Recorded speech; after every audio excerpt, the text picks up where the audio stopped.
부슬부슬 내리는 봄비도 그날의 충격을 씻어주지 못했습니다. 나는 안에 내일 갔었어 그날. 피곤한 새끼가 기분이 칼을 항상 갖고 다녔다는 소문도 있어. 칼을 항상 몸에 지니까. 주변 상인들을 공포에 빠뜨린 사건이 벌어진 건 지난 1월 10일 오후 3시 30분 무렵 검은색 옷을 입은 여성이 한 매장 안에 들어서면서 시작됐습니다. 잠시 뒤 현장에 출동했던 구급대원은 지금도 그날을 또렷이 기억하고 있었는데요. 처음 접해보는 사건이긴 했어요. 가해자로 추정되시는 분은 경찰 쪽에서 이미 제압한 상태였고 환자분 그 목 뒤쪽이랑 안면부랑 우측 손에도 다발성 자상이 있으셨고 긴 수술 끝에 다행히 목숨을 건진 피해자.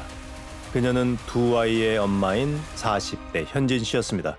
지금 손이 떨려서 지금 제 뒤 목 보시면 이 위쪽으로 해가지고 이쪽에까지 해서 목만 7개예요. 8, 9, 10, 11, 12. 무려 17군데의 상처가 난 피해자. 현진 씨에겐 대체 무슨 일이 있었던 걸까? 제가 케어 받으려고 갔었어요. 그래서 케어 받고 있었고 그분이 들어왔었어요. 현진 씨는 오랜만에 미용업체를 찾아 관리를 받고 있었다고 합니다. 그런데 한 손님이 가게에 들어왔답니다. 케어를 받을 수 있냐? 직원분이 다음 예약자가 있으니까 받을 수 없다고 얘기를 했어요. 그분이 환자가 그냥 푹 쉬시면서 한다는 얘기가 자기가 지금 너무 어지러우니까 잠깐 앉았다가 되냐고. 이때까지만 해도 그녀를 눈여겨보지 않았다는 현진 씨는 지인과 통화를 하고 있었다는데요. 제가 전화 와서 전화를 받으면서 그래 무슨 이렇게 웃었어요. 바로 그때 그냥 냅다 달려들면서 머리채 잡는 거예요. 갑자기 달려든 여자의 손에 들려있는 건 다름 아닌 흉기였습니다. 네 분이 다 달려들어서 말리시는데도 안 떨어지더라고요. 길 가는 그 남자분을 좀 도와달라고 얘기를 해가지고 남자분이 달려들어서 말리는데도 안 떨어지더라고요. 머리채 잡고 안 놓더라고요. 현진 씨가 쓰러진 뒤에도 분이 풀리지 않은 듯 폭행을 이어간 여자. 제가 진짜 완전히 이제 막 피 쏟고 누워있는 상태에서 기억나는 게 저분 죽었어요? 안 죽었어요? 저 사람 죽었어요? 확인하는 거잖아요. 미리 준비한 흉기를 이용해 계획 범죄를 저지른 듯 보이는 여자는 현진 씨와 대체 어떤 관계일까? 진짜 제가 그 사람하고 안면이라도 있거나 아니면 그날 당시에 얼굴, 눈이라도 마주쳤으면 이렇게 억울하지도 않았어요, 정말. 초면이랍니다. 그렇다면 더 의아합니다. 30대 신 씨는 왜 현진 씨에게 흉기를 휘둘렀을까? 사건 뒤 동네엔 여러 추론이 새어나오기 시작했습니다. 하여튼 강아지 때문에 싼나타 소리도 들은 것 같기도 하고. 강아지 지키는 여자가 하나 있었는 거지. 근데 그 사람하고 원래 사이가 안 좋았던가 봐. 알고 보니 신 씨가 미용업체 원장 박 씨에게 원한이 있었다는 건데요. 우린 박 원장을 만나 그간의 사정을 들어보기로 했습니다. 길에 강아지가 있길래 밖에 있는 것보다 제가 인보를 할게요 하고 저희 샵에 데리고 가서 A4 용지에다가 갈색 푸드 여기서 보호 중입니다 하고 거기다 붙이고 저희 샵에다 붙이고 마켓에 제가 올렸어요. 그리고 이제 제 친구가 동물병원에 칩이 있나 확인을 하러 간다고 걔를 데리고 간 와중에 두리번 되시는 분이 있길래 혹시 강아지 주인이시냐고 묻고 제가 먼저 찾은 거예요. 1년 전 주인 잃은 갈색 푸드를 매장에서 임시 보호했다는 박 원장. 그녀의 노력 덕분에 강아지는 10분 만에 견주의 품으로 돌아갔다고 합니다. 그런데 음료를 갖다 주며 감사의 인사를 전했던 견주의 태도가 달라졌답니다. 이틀 후부터 제가 이빨을 뺐다는 거예요. 전화해가고 자기 이빨이 빠졌는데 그럼 누가 이렇게 학대를 한 거냐고. 애가 다다다 떨고 난리도 아니다. 저는 솔직히 그냥 이건 윤희가 안 했지만 저라고 생각하고 찔렀다고 생각해요. 박 원장이 강아지를 학대했다는 오해를 쉽게 거두지 않으며 끝없이 연락을 해온 신 씨. 심지어 그녀는 박 원장을 동물 학대 혐의로 고소했다고 합니다. 너무 심하게 저를 괴롭히시길래 사정 설명을 했더니 이빨을 뺐으면 제가 아니라 칩이 있나 확인을 하러 가 동물병원에서 뺐을 거라고 생각한 거예요. 강아지 인식칩이 있는지를 확인했던 동물병원 원장 역시 그녀를 잘 알고 있었는데요. 병원에서 이빨 뺀 거 아니냐. 아니 병원인데 돈도 안 받고 저희가 왜 뺍니까? 개당 20분씩 소음 맞춰. 그래서 일이 커요. 근데 일부러 빼는 거는 말도 안 돼.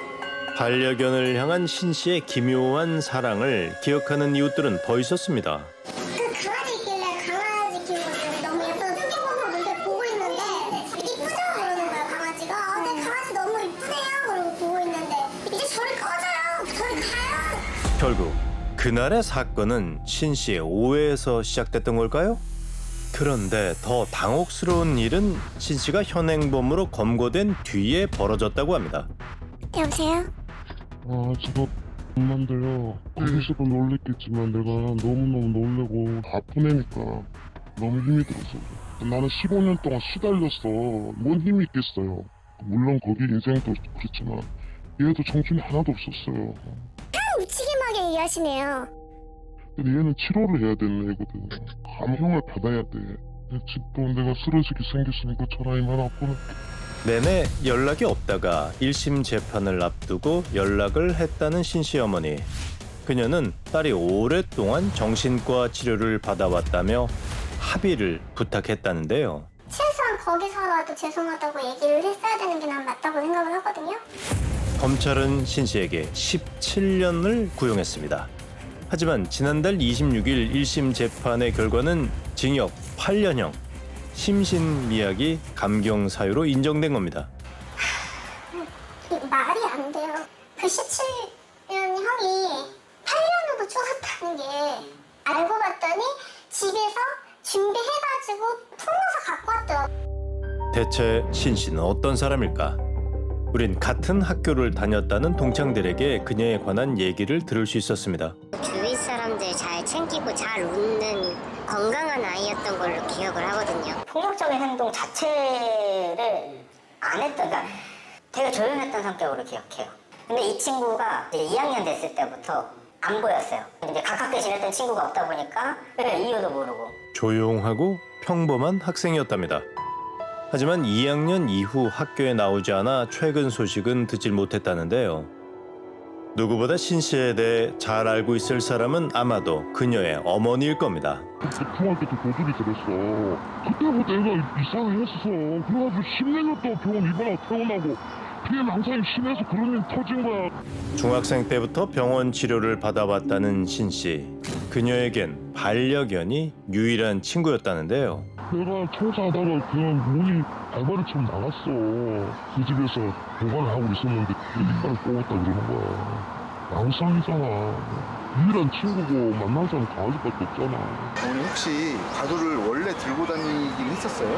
근데 못 다녀 잘. 집 나가면 무서우니까 피해 망상 불안 이런 게 있어. 집 보험하고 갖고 다니는 거야. 그러니까 일부러 그런 건 아니라고. 그 병을 이해 못한 사람 이해 못해. 딸이 범죄를 저지른 건 분명 잘못이지만 병으로 인한 피해 망상 때문이었다는 신 씨 어머니. 약은 계속 먹고 있었어요? 먹고 있었는데 24시간 잠만 자야 되냐고. 그러면 난 아무것도 할 수가 없어. 그러면서 지 하루 죽은 거야. 힘들어. 그 사고 나기 전에 내가 입원을 시켰어야 되는데 강제로 입원시키고 내 마음이 너무너무 아파서. 그렇다면 해당 지자체의 도움을 받을 순 없었을까? 이분이 저희 기관을 이용하셨던 것은 맞고요. 이제 본인이 서비스 종결을 원하셔가지고 작년 7월 17일 날 이제 종결이 되셨어요. 사실 이런 비극은 처음이 아닙니다. 이번 사건의 피의자 최원종은 정신병력이 있었지만 치료를 스스로 중단했던 걸로 알려졌습니다. 당시 안인득은 조현병을 앓고 있었고 친형이 안인득을 입원시키려고 했었지만 본인 동의가 없어서 결국 무산됐습니다. 친형의 시도가 현행 제도에 가로막혔던 사실이 알려지자 그 대안으로 제시된 게 이른바 사법 입원제였습니다. 지난 2018년 정신질환자의 흉기 난동 사건이 이어지자 판사가 입원을 결정하는 사법 입원제에 대한 논의가 시작됐습니다. 하지만 여전히 실효성에 대한 논란은 이어지고 있는데요. 대체 이 문제는 어떻게 해결해야 할까? 이분 같은 경우도 어떤 공격성이나 이런 것이 없어서 범죄를 일으킬 가능성이 없다라고 판단했는데 주기적으로 어떤 그 확인 절차가 있는 것인지 이런 게 전혀 없잖아요. 일단 조현병이 이제 발병이 되면 그 사람에 대한 그 관리 또는 치료 이런 것이 굉장히 중요하단 말이죠. 필요하다면 강제적으로라도 할 수 있는 그런 시스템이 현재로서는 없다는 말이죠. 그날 이후 모든 게 달라졌습니다. 성형외과에서 이게 심장이 1년 안에 안 돌아오면은 안 돌아오는 거라 생각을 하시면 된다고 얘기를 했어요. 근데 왼손은요, 냄비도 못 들어요. 힘이 안 들어가요. 작업식으로 이제 저게 하려고 화과자를 배웠었어요. 1월 10일날부터 지금까지 아무것도 못하는 상황이 돼버린 거죠. 오랫동안 준비했던 창업은 무산됐습니다. 꿈은 사라지고 불안만 남았는데요. 저 사람들은 8년 끝나도 여기서 살 거잖아요. 그럼 제가 도망가야 돼요. 어떻게 살아요? 이 사건은 어떻게 끝이 날까요? 애초에 이 비극을 막을 방법은 정말 없었을까요? 6년째 풀리지 않고 있는 숙제 역시 여전히 계속되고 있습니다.